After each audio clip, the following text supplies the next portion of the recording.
Hi folks, I'm Matt and welcome to My Expanded Universe, a show where I go through the entire EU in chronological order as best I know how. Yeah, I'm getting kind of crazy having to say this over and over and over and over and over and over. Today I want to talk about the Empire comic books from Dark Horse. I'm going to jump around on a few issues here, and the first ones I want to talk about are issues 1 through 4 written by Scott Alley.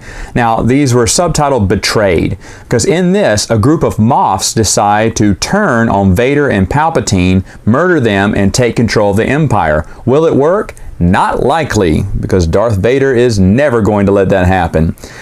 Now, Dark Horse already had a comic book focused on the rebellion. It only made sense that they made one about the Empire. So I was all for this one coming out. In fact, I thought it was a really good idea to do stories about the Empire. And it makes perfect sense that Darth Vader should be featured in the very first 4-issue series. Now, that Moffs turn on their own, and there's always people backstabbing each other in the Empire, should be no surprise. So the story overall is kind of, relatively normal, or average, I should say. But to be honest, it's not a bad story. It's actually pretty good. Now after that, you need to jump around for a few issues and read the Darklighter 4-part series. It started in 8 and 9 and then continued in 12, and then part 4 finished in 15. This follows Biggs Darklighter as he has joined the Imperials, but yet he's going to jump ship and join the rebellion, just like he told Luke he was in the deleted scene from A New Hope. And what they do is they basically talk about Biggs' adventure from that deleted scene. What happened afterwards. Big went back to the Imperial Academy. He, took over the ship and took off for the rebellion. And it basically talks about how he met back up with Luke and in the movie. Now, when I first started reading this, I was like, yes, a Biggs Darklighter story, kind of like what he was doing prior to Star Wars, the movie. I was like, this is great. I thought it was an excellent idea. So issue 8 and 9 I was reading, I was so excited. And then issue 10 came out and I was looking at it, I was like, what is this? It was another 2-part series written by Paul Chadwick, the same person who wrote Darklighter, called The Short Happy Life of Rune Sewell. And that was issues 10 and 11. Now, Rune Sewell is a commander in the rebellion army, and he is with General Jan Dodonna as they're making camp on Yavin 4. They're basically building their secret rebel base there. Remember, we're getting closer and closer to A New Hope as we do these reviews, as we move through the timeline here. So he's a little brash, he's very charismatic, he has a lot of followers. Does his life end? Well, listen to the title.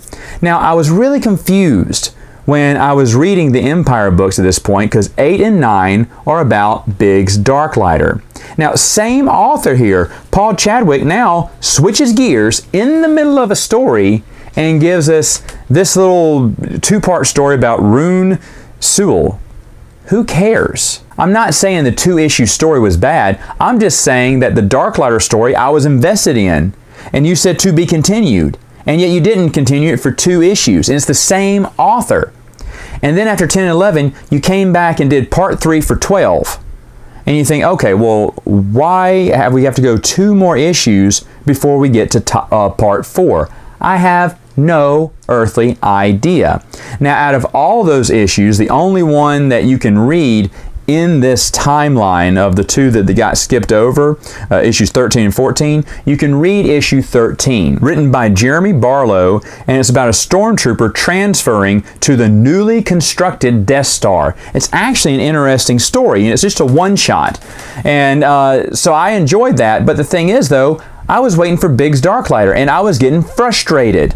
And that was the last comic book I bought from Empire. I stopped at that point. I was like, you know what, they're never going to finish this 4-part series from Biggs. I don't know why Paul Chadwick couldn't do them all together. No one knows why that Biggs Darklighter series wasn't formed together. Was it delays in art or writing or what? And why did all these stories come out of order? I mean, not out of order, but the numbering for, what if Darth Vader's first 4-part storyline had done 1 and 2, and then it looks like they forgot about it for 2 months? You probably would have given up. I almost did. I got frustrated. And then when part 3 came out, I was like, okay, maybe we're back on this again. Nope. And then another one came up. I was like, they don't even know what they're doing. And so I just quit. There was no apology or mention of it in the articles, the little letters in the back of the comic book. No reasoning to why they broke up the Darklighter storyline, which was okay. It seemed a little rushed to me, but then of course I was kind of frustrated overall with the series. Now of course I did go back and I bought all the trades and finally finished off the Darklighter Part 4, read it like years later. But the point is, I did not appreciate the sloppiness of it. Another thing I didn't appreciate was that they did some stories based on the rebellion in a book called Empire. I think they should have focused on the Empire.